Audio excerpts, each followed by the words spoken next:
Hi, my name is Devon. I'm a local artist and I love your hair color. Is I be able to paint you? Yeah, that'd be great. Like right now? Yeah. Okay, let's go, yeah. So what's your name and what's your biggest dream in life? My name is Sam. God, big question for a man eating an ice cream. To be a children's book writer, write children's book in my spare time. I just want to make people happy. Wow, that's awesome. Sorry, this ice cream is so good. Start writing children's books. Only a couple of years ago when I first came to New York, I actually was like walking home and like looking at all the architecture and all the buildings, and I was like, oh, I wonder whether all these like characters can come to life. Yeah. And I actually started imagining all these kind of characters. So all the storybooks are based on streets in New York. So little kids can walk back down them and spot all the characters from the book. Damn, that's so cool. What gave you that idea? I don't know, I was just bored one day. No, I'm guessing you're from the UK, right? Yeah, from the UK originally, born in Germany. And my dad was in the armed forces. So I lived in Germany for 10 years and then I'm from Wales originally. What made you come to New York? I got offered a job out here. When I was 17, I basically came out to New York the very first time and I was like, if I was gonna live anywhere in a city, New York's the only place I'd live. 10 years, well, 20 years, wow, I'm old. 20 years. I'm sure New Yorkers love your accent. I've got to admit, New Yorkers are the nicest people I've ever met. You see, we have a bad reputation for no reason. Absolutely, love you guys. Yeah, as soon as I saw you, I was like, look at her hair, I gotta paint her. Like, look at this red, this is amazing. This is COVID hair, this is. I was actually blonde for like 20 years and then COVID happened and I was like, I'm gonna switch it up and I went bright red. It's so cool. I mean, you made a great decision. What made you choose red? Always been my favorite color. My hairdresser said, you do realize once you go red, you're never going back. And I was like, You can't. I'm good. It's a personality. You can't go back. And it makes me a lot easier to spot in a crowd, that's for sure. If I ever get lost, someone's like, I know where Sam is. Don't ever do any crimes. They'll know exactly who did it. Although I can't wear yellow anymore because otherwise I look like Ronald McDonald, which is I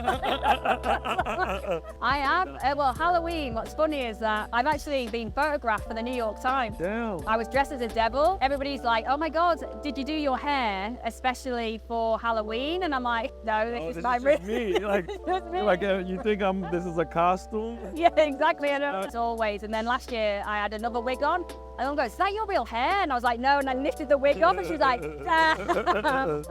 That's so funny. What's your fondest childhood memory? Every year we used to go to a caravan park. My grandparents used to take us on holiday.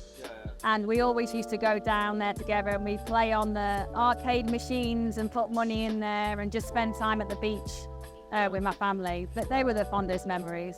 Basically, my grandparents brought me up. Yeah. So my grandmother is the absolute legend that she is. So my grandma brought me up too. Hey! We're grandma kids. Grandmas are the best. They are. No, she gave me all the courage and bravery to be where I am today. So my grandma took me in at 14. I got removed from my parents by ACS.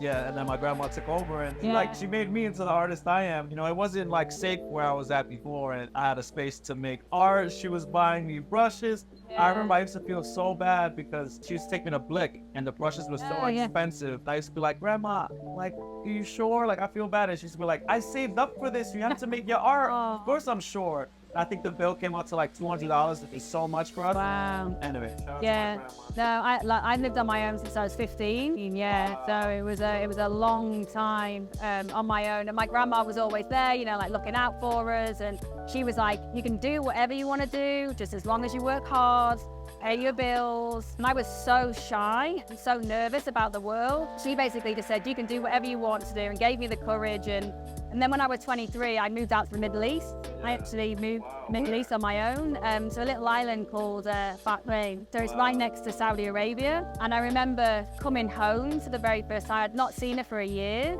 I remember coming home and realizing she was old, because you see your grandma and your grandparents as the people they are, and then I'd not seen her, and I got so upset that I was missing out on my time with her together because we were so close. And she said to me, every time you ring me, you give me a whole new life that I'm living for you. She had my dad when she was 15 and then got married and, you know, and everything like that. But she's like, no, I live a whole new life with you. You just keep living what you're doing. And gave me that permission to then carry on being free. So that's beautiful. Yeah. Oh, I love your grandma. What's her name? Jean, yeah, Jeannie. But yeah, no, she's my absolute idol. So What made you move to the Middle East? I was a designer, and it was raining, and there was a job in Design Week, and it said, "Do you want a job in the sun?" And I was like, "Hell yes, I want to be here." Went down to London, had an interview. A month later, packed my bags, everything, and moved to the Middle East on my own. Did you have to like leave your friends back home and? Yeah, leave everything, but I was so ready for adventure. My sister was so much, why would you ever want to leave home? And I'm like, why would you want to stay here? So I was like packed and gone. So yeah, it was incredible to go there, and it's such a melting pot. Yeah. And I'd come from this little town in Wales Yeah. to all of a sudden this like little island Yeah. where, you know, I couldn't even speak the language. So Sam, what do you do for a living? I'm actually a graphic designer as a creative director. Director. Oh, you're in the big leagues. I think there's a bug on my neck. Is it dead? Oh, thank you. Oh my God. I think it's just a flying. I didn't even know it existed.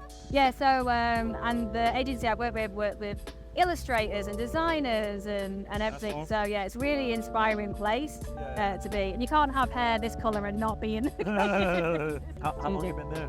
5 years. So they actually brought me out here. Good, because they allow me to bring my dog into the office.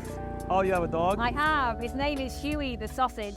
You with the sausage. Follow him on Instagram. It's a little sausage dog, and actually he should be turning up any minute now. No way. Yeah, so I can't wait to meet him. it's only a puppy, so it's the first wiener dog that we've had. We had a pug last time, but yeah, we lost her last year. So. Oh damn, sorry to hear. Oh no, it's good. So, but he's all personality, and basically people know his name more than they know my name. That's what kind of personality he is. There he is. Is he here? He's over there. Come over here, Huey. Wow, Huey's here. Hi, how are you? Hi, Huey. How you doing? Oh my God. Wait, no. This is toxic. Oh my God, this is dangerous. What's up, Huey? Hi. I can see the personality now. Bye. Nice to meet you, man. Huey, you're gonna make this experience so much. Oh, I know. damn. He misses his dad. Sam, what was one of your proudest moments in life? Actually, finishing university. None of my family had ever gone to college or university before. Oh, so you're the first? So I was the first. Damn, congratulations. I know. I was the first. And again, it was one of those moments where standing up there and my grandma came to the graduation with my dad, and Oh my God, that is beautiful. It was pretty special. Said I lived on my own since I was 15. Finally, all that hard work paid off. Yeah. And So you don't talk to your parents anymore? I didn't speak to my mother for 10 years because a long time to speak to my mother again. As you grow up, you kind of realize that, you know, I was 15 at the time when they divorced. Yeah. People make mistakes. Yeah. Adults, you know, people don't love each other anymore. Mum started drinking, and it just wasn't the best time in my life. But what's the point in me being angry with them about it? I've forgiven them. If I wouldn't have gone through what I went through with them, I wouldn't be the person I am today. Really grateful Yeah. that I went through. A grandmother was there. You'd always need one person that's got your back. The world's your oyster. There's so many people out there that get abused. You know, they might think he got abused, so it's not over for me, and it's never over for anyone. It takes a story like that to, like, you know, to create a lot of determination and drive. And same thing, I have empathy for my parents. I'm like, you know, they grew up in the South Bronx in the 80s when it was dangerous. They were in poverty. It's like they were only shaped by the system that they were placed into. My mother, for example, she was one of 4, and her parents got divorced when she was young, and they all put them into children's homes. So when my mum and dad divorced, my mum actually left me and my sister, and I was like, she's just repeating history. Yeah. And so I can't get angry with them because they're just They're just caught up in a cycle. yeah, exactly. And I think that I was gonna say, it's not a coincidence that happened. exactly. No, it's not at all. Yeah. And for me, it's more of it's maybe who I was. Yeah. Like, I am so grateful, but I would never change anything. You know, people look back and go, I wish I coulda, shoulda, woulda. The only drive that I got to be successful, to get to where I've got to give me the energy, carry on. And I always think that if you've been to the bottom, like the bottom of life, every day's a blessing. That's how I feel too. Oh my God, you sound just like me. That's saying the same thing. Like, once you're at the bottom, everything is gravy. Yeah, exactly. The way I grew up, I was in like a room with 5 of us in one room. Then the next room was like another poor family. And then the next room was another poor family of like 5. Then there was a basement that had rats in it. It was another poor family of like 6. Yeah. And you know, mom's getting abused so badly. She didn't even cook a lot of the times. Like, people always ask me, like, why are you so humble? I'm like, I'm humble, but like, You just got perspective. I have perspective. Yeah. Exactly. I have perspective. Like, and it probably gives you like more empathy for people because like, you know what you went through. So 17, I got put into kind of like a council bedsit or a project housing. yeah. The worst people I've ever lived with in my whole entire life. Where people would beat each other down the next door. Guy above me who was always dealing drugs, and the cops were like banging on the door and smashing through all the time in the apartment. I think Huey's mad at the story that she went through that. Huey doesn't like hearing that. He's like, my mom went through that. And yeah, it was just absolutely awful. But you just gotta like, as soon as I could get out and leave I did.